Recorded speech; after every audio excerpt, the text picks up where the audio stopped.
next topic is Bart-Savart's law.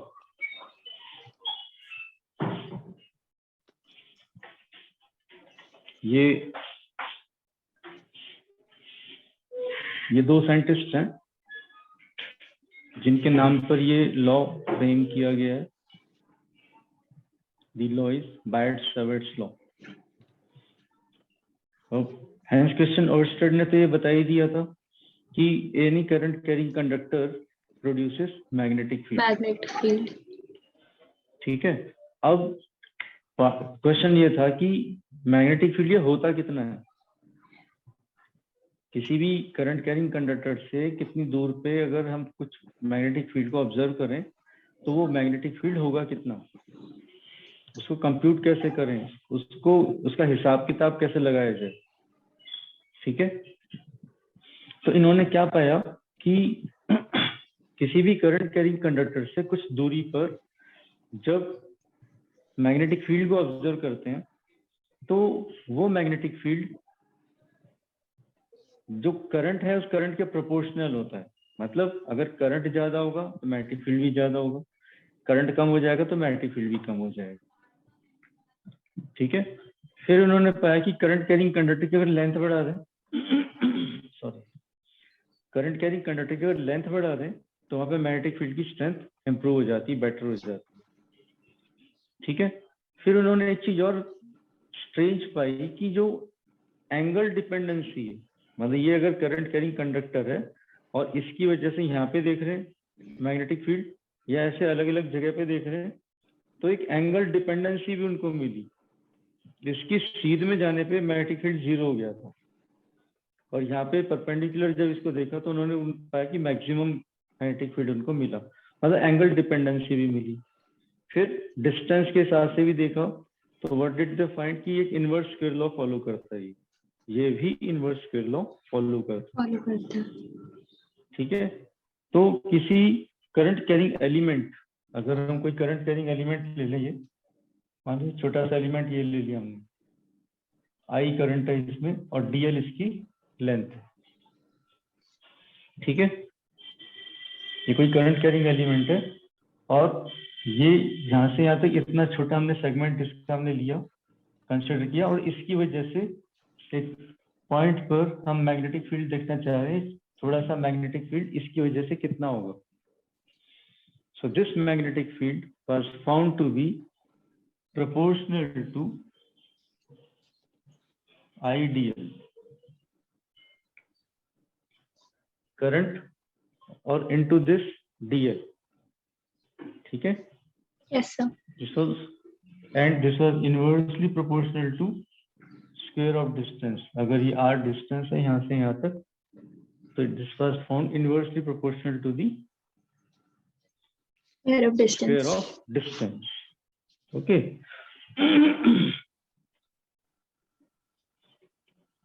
फिर angle dependency भी थी तो इसलिए this became ideal sin theta upon r square. Angle जो डिपेंडेंसी थी वो साइन थीटा के हिसाब से. ठीक है. Yes, sir. और अब ये जो ideal sine theta upon R square था, इसमें ये चीज पाई गई, अभी ध्यान से देखना, आइडियल ऊपर की तरफ है इधर. Yes, sir. और वेक्टर आर हमारा इधर. तो यहाँ जो मैग्नेटिक फील्ड मिला, ठीक है, वो कैसे मिला, राइट हैंड थंब रूल के हिसाब से अंदर जाता हुआ मिला. It was going into the plane of the board. ठीक है. ये परपेंडिकुलर था, ये जो डायरेक्शन है ये इसके भी परपेंडिकुलर है, इसके भी परपेंडिकुलर है. इसका मतलब वेक्टर का क्रॉस प्रोडक्ट का लॉ यहाँ पे फॉलो हो रहा है. ठीक है. क्रॉस प्रोडक्ट का जो रिजल्ट है वो दोनों वेक्टर्स के परपेंडिकुलर होता है. ठीक है. तो इसलिए इसको हम रीराइट कैसे कर सकते हैं, we can rewrite this as dB is proportional to ideal, dl एक वेक्टर हो गया, cross vector r upon R cube. R से मैंने मल्टीप्लाई कर दिया, आर से डिवाइड कर दिया। ऐसा ठीक क्यों? है, ऊपर आर नहीं था ना क्रॉस प्रोडक्ट लाने के लिए। अच्छा हाँ, क्रॉस प्रोडक्ट लाने के लिए मैंने ऊपर आर से मल्टीप्लाई कर दिया, आर से डिवाइड कर दिया और साइन थीटा इसको क्रॉस प्रोडक्ट में ले गई। Okay sir. तो मैग्नेटिक फील्ड अपने आप में एक वेक्टर क्वांटिटी है यस और सर। आइडियल क्रॉस आर भी मुझे वेक्टर ही देता है। ठीक है, इसलिए vector is equal to vector की स्टेट में हमें ये रिलेशन मिला। ठीक है, यस सर। अब सर इसके अंदर ये साइन थीटा की हाँ, जगह जो आर लिखा वो समझ नहीं आया। आप क्रॉस प्रोडक्ट ऑफ वेक्टर्स जो होता है उसमें vector A cross vector B को हम A B sine theta some unit vector N ऐसे लिखते हैं। Yes sir. ठीक है, तो अब ये बी जो है ये नहीं था मेरे पास।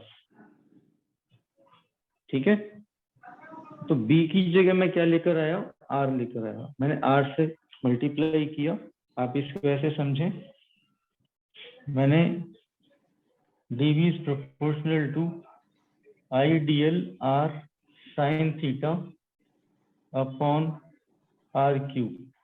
आर से मल्टीप्लाई कर दिया, आर से डिवाइड कर दिया। ठीक है, यस क्योंकि सर। बी नहीं था तो मैंने बी की जगह यहाँ पे आर इंट्रोड्यूस किया है। अब टीएल एक वेक्टर है, आर एक वेक्टर है, तो इसको मैं क्रॉस प्रोडक्ट की तरह अगर लिखूंगा तो ये साइन थीटा इस क्रॉस प्रोडक्ट के अंदर कंज्यूम हो जाता है। Okay sir. ठीक है, तो अब ये चीज बन गई हमारे पास dv proportional to ideal cross R upon R cube. अब यहाँ प्रोपोर्शनलिटी कांस्टेंट चाहिए, अब तभी इक्वल टू होगा। So this dv is equal to mu naught upon 4 pi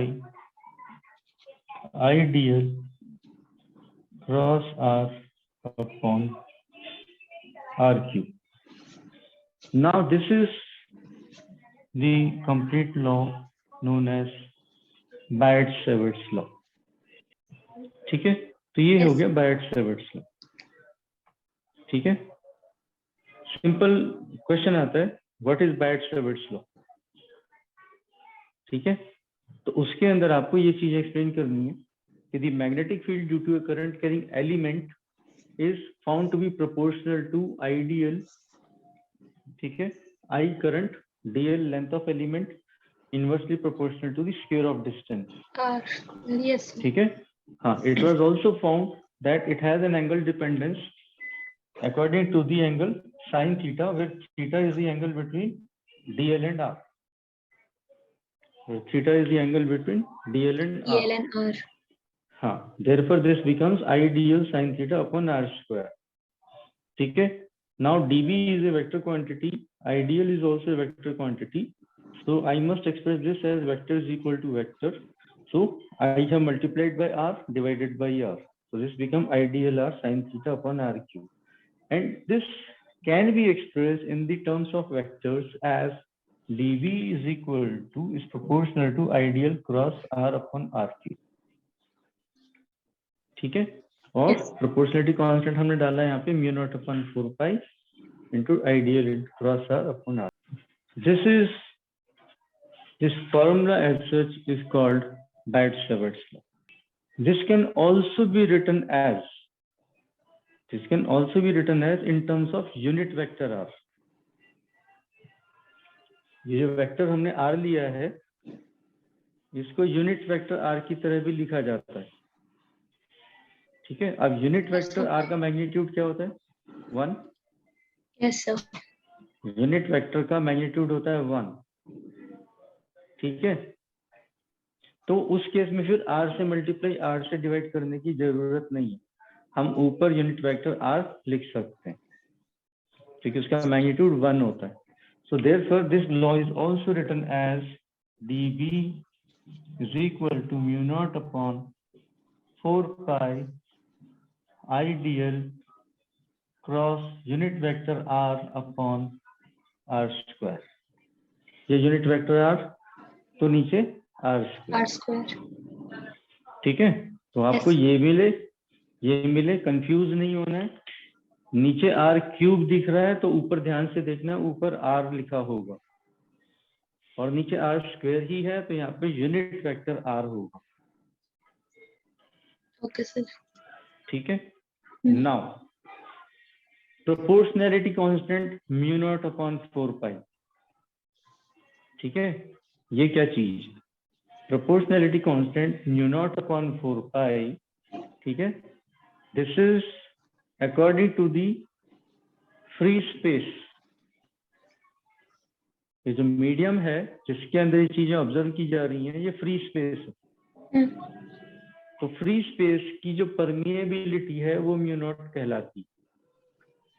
ठीक है, mu naught is permeability of free space, and this value of mu naught is 4 pi into 10 to the power minus 7 Unit. Unit. जहां से इसके unit बनाओ, क्या बनेंगे, Tesla metre पर Decimeter. Ampere. Tesla metre पर एम्पियर। ठीक है, Yes, sir. ये म्यू नॉट के यूनिट्स होगा। The value of mu naught is 4 pi into 10 to the power minus 7 Tesla meter per ampere. Ampere.